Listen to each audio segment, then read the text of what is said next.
అందరికీ నమస్తే అండి.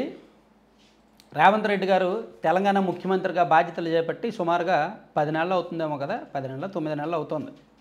సో రేవంత్ రెడ్డి గారు రెండు తెలుగు రాష్ట్రాల్లో తెలిసిన వ్యక్తి.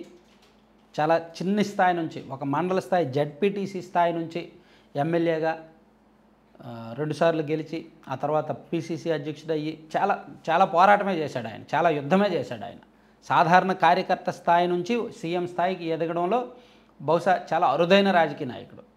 సో అటువంటి రేవంత్ రెడ్డి గారు సీఎం అయిన తర్వాత మేబీ ఇప్పుడు కూడా యుద్ధం చేస్తున్నాడు ఆయన. సొంత పార్టీ వాళ్ళతో యుద్ధం చేస్తున్నాడు, వ్యవస్థలతో యుద్ధం చేస్తున్నాడు, ప్రతిపక్షాలతో కూడా యుద్ధం చేస్తున్నాడు. మేబీ ఆయన గెలుస్తాడా ఓడిపోతాడా అనేది ప్రజలు నిర్ణయించాలి. ఇప్పుడు ఆయనకు 2 ముప్పులు ఉన్నాయి. ఒకటో పెద్ద ముప్పు హైడ్రా, రెండో ముప్పు కొండా సురేఖ రూపంలో వచ్చింది. హైడ్రా ద్వారా హైదరాబాద్ మహానగరంలో ఎక్కడ ఆక్రమణ ఉంటే దాన్ని కొట్టిపడేస్తున్నారు. ఆ కొట్టిపడేయడంలో కూడా అడ్డంగా వెళ్తున్నారు. ఎక్కడ కూడా నోటీసులు ఇవ్వడం కానీ, కనికరం చూపించడం కానీ, కరుణ, జాలి, దయ, పేదోడు పెద్దోడు అనే తేడా లేకుండా ఎవడిది బఫర్ జోన్లో ఉంది అని తెలిస్తే వాళ్ళకి ముందు రోజు నోటీసులు ఇవ్వడం, నెక్స్ట్ డే వెళ్ళి కొట్టేయడం జరుగుతుంది. సో దీనివలన ఈ హైడ్రా విషయంలో మొదట అంటే కన్వెన్షన్ కొట్టేసినప్పుడు రేవంత్ రెడ్డి గారికి హైడ్రాకి ఎంత ఇమేజ్ వచ్చిందో, ఎంత పేరు వచ్చిందో, ఇప్పుడు అంతకంటే ఎక్కువ డ్యామేజ్ జరిగింది. ఎందుకంటే నిరుపేదలవి, మధ్యతరగతి వాళ్ళవి, రూపాయి కూడగట్టుకొని ఇల్లు కట్టుకున్న వాళ్ళవి, ఇల్లు కొనుక్కున్న వాళ్ళవి కూడా కొట్టిపడేశారు. దాంతో బాగా వ్యతిరేకత వచ్చింది. సో ఇప్పుడు హైడ్రాలో మొదట్లో మూట కట్టుకున్న పాజిటివ్ కాస్త ఇప్పుడు బాగా నెగిటివ్ అయింది. దీనివలన రియల్ ఎస్టేట్ మార్కెట్ పడిపోయింది, ప్రభుత్వ ఆదాయం పడిపోయింది, అలాగే ప్రభుత్వానికి శత్రువులు పెరిగిపోయారు. అక్కడ హైదరాబాద్లో ఉన్న రియల్టర్లు వాళ్ళు ఇల్లు ఊరుకోరుగా, ఖచ్చితంగా వీళ్ళకు వ్యతిరేకంగా పావులు కదుపుతారుగా. అది బీఆర్ఎస్ పార్టీకి రాజకీయ అవకాశంగా మారుతుందిగా. సో అలా హైడ్రా రూపంలో రేవంత్ రెడ్డికి ముప్పు ఉన్నట్టే.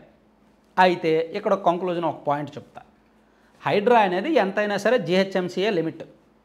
ఆల్రెడీ జీహెచ్ఎంసీలో కాంగ్రెస్ పార్టీకి ఓట్లు లేవు. బహుశా రేవంత్ రెడ్డి గారు అదే ఆలోచించడేమో, ఏముంది ఆల్రెడీ ఇక్కడ మనకు ఓట్లు లేవు, పోతే పోయిందిలే అనుకున్నాడేమో. ఎప్పుడు కూడా కాంగ్రెస్ పార్టీ అంటే రూరల్ ఓట్ బ్యాంక్ మీదే డిపెండ్ అవుతారు. సో మొన్న 2023లో జరిగిన ఎన్నికల్లో కూడా కాంగ్రెస్ పార్టీకి ఈ జీహెచ్ఎంసీలో పెద్దగా ఓట్లు రాలా.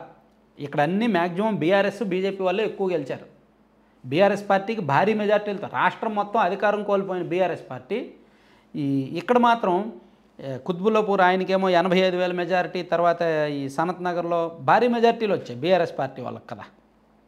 సో అది అంటే ఇక్కడ హైదరాబాద్లో ఉన్నవాళ్ళు ఎక్కువ మంది బీఆర్ఎస్ పార్టీ వాళ్ళే కాబట్టి వీళ్ళు మనకు వెనక ఓటు వేయలేదు. కాబట్టి ఇక్కడ వీళ్ళ మీద మనం ఈ అవినీతిని కంట్రోల్ చేస్తే, ఈ అక్రమాలను కంట్రోల్ చేస్తే రాష్ట్రం మొత్తం మన ఇమేజ్ పెరుగుద్ది అనే ఆలోచన రేవంత్ రెడ్డి గారికి ఉండొచ్చు కాకపోతే ఇక్కడ వచ్చే నష్టం రాష్ట్రం మొత్తం వ్యాపిస్తే అది రేవంత్ రెడ్డికి నష్టమే. లేదా ఇక్కడ వచ్చే నష్టం ఇక్కడ వరకే ఉంటే రేవంత్ రెడ్డికి మిగిలిన చోట లాభం ఉంటుంది. అది హైడ్రా విషయంలో ఎఫెక్ట్. ఇక కొండా సురేఖ గారు చేసిన కామెంట్లలో కూడా మనం చెప్పుకోవాలి. కొండా సురేఖ గారు కామెంట్ చేశారు. ఆ కామెంట్స్ మీద తెలుగు సినీ రంగంలో పెద్దలు అందరూ వాళ్ళు వీళ్ళు అని తేడా లేకుండా గతంలో ట్వీట్ చేయడానికి భయపడేవాళ్ళు, గతంలో రాజకీయ విమర్శను చేయడానికి భయపడేవాళ్ళు, గతంలో వాళ్ళని ఎవరినైనా రాజకీయ నాయకులు ఎవరైనా విమర్శించినా సరే వెనక్కి తగ్గిన వాళ్ళందరూ కూడా, సినీ రంగంలో ఉన్న పెద్దలందరూ కూడా ఇప్పుడు ట్వీట్లు చేస్తున్నారు, వరసపెట్టి ట్వీట్లు చేస్తున్నారు, కొండా సురేఖ గారిని తప్పుపడుతున్నారు, ఇండైరెక్ట్గా హెచ్చరిస్తున్నారు. మేము ఊరుకోం, మేము లేస్తే మనుషులం కాదన్నట్టు మేము ఇంకా ఊరుకోం, మేము హెచ్చరిస్తున్నాం, అది ఇదని చెప్తున్నారు. సో దాంతో సినీ రంగం మొత్తం ఏకమవ్వడంతో ఒక రకంగా ప్రభుత్వం డిఫెన్స్లో పడింది. కొండా సురేఖ గారు తెర మీద ఉన్నప్పటికీ తెర వెనుక ఆ ఎఫెక్ట్, ఆ ప్రభావం రేవంత్ రెడ్డి మీద ఉంటుంది ఖచ్చితంగా.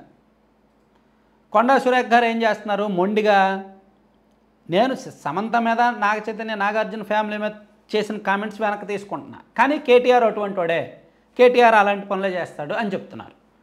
అంటే ఒక రకంగా వెనక్కి తీసుకుంటున్నట్టే తీసుకొని అపాలజీ చెప్పినట్టే చెప్పి నా వ్యాఖ్యలకు కట్టుబడి ఉన్నా అన్నట్టు చెప్తున్నారు.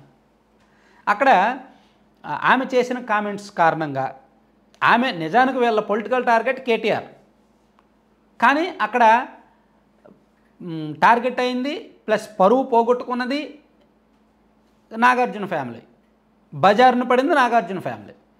విక్టిమ్స్గా వాళ్ళు ఉన్నారు ఇప్పుడు. సో ఇప్పుడు వాళ్ళకి అండగా సినీ రంగం కదిలింది. పెద్దలు పిల్లలు అందరూ కూడా చిన్న చిన్న హీరోల నుంచి పెద్ద పెద్ద హీరోల వరకు అందరూ వాళ్ళకి మద్దతు పలికారు. సో దీన్ని రేవంత్ రెడ్డి గారు ఖచ్చితంగా రియాక్ట్ అవ్వాల్సి ఉంటుంది. ఇంకెన్నాళ్ళు మౌనంగా ఉంటే కుదరదు.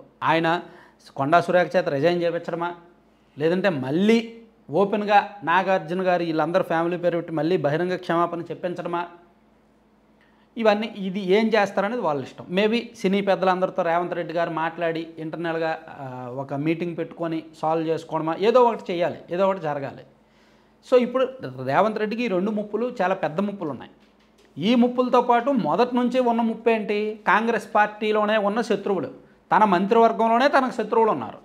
రేవంత్ రెడ్డిని ఎప్పుడెప్పుడు వెనక్కి లాగుదామా అని చూసే వాళ్ళు కొంతమంది ఉన్నారు. వాళ్ళ పేర్లు అందరికీ తెలుసు, నేను ప్రత్యేకంగా చెప్పక్కర్లా. సో ఎప్పుడెప్పుడు ప్రభుత్వం డిఫెన్స్లో పడుతుందా అని ఎదురు చూస్తున్న వాళ్ళు ఉన్నారనమాట. కాబట్టి రేవంత్ రెడ్డి ఎంత బలంగా ఎదుగుతున్నాడో, ఎంత మంచి పేరు వస్తుందో ముఖ్యమంత్రిగా, అదే సందర్భంలో ఆయనకు నెగిటివ్ కూడా ఉంది, శత్రువులు పెరుగుతున్నారు, అనవసర వివాదాల్లో కూడా తలదూరుస్తున్నాడు అనేది కూడా చూడాలి.